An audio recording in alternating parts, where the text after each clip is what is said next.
हे सोमवारचं होतं मार्केट, पण मी मार्केटला गेली नव्हती. कसं एकटं जावंसं नाही वाटत ना मार्केटमध्ये, तर मी मार्केटमध्ये गेली नाही.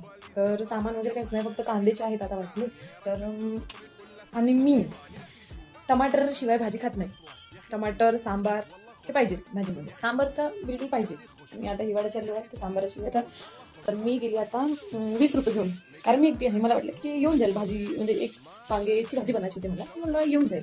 तर मी गेली होती आणि बघा ₹20 मध्ये मला भाजीवाला जे लावतात ना तिथे दुकानवर, मी दाल का मिक्स करून म्हणजे टमाटर, सांबार आणि मिरची, आणि फायनली त्यांनी खरंच मला दिलं ते. मी फक्त ₹20 घेऊन गेली होती माझ्यासोबत आणि त्यांना म्हटलं की मला वांगे पाहिजेत, टमाटर पण पाहिजे, मिरची पाहिजे आणि सांबार पण पाहिजे. तर त्यांनी मला बघू शकता की खरंच त्यांनी मला ₹20 मध्ये फक्त त्यांनी मला दिलं. बघा. त्यांनी मला मिरची, सांबार, एवढं सांबार आणि 3 वांगे आणि फक्त 1 टमाटर बघा दिलं. आणि जमलं ना. तर सांगा मग ₹20 मध्ये परवडली का?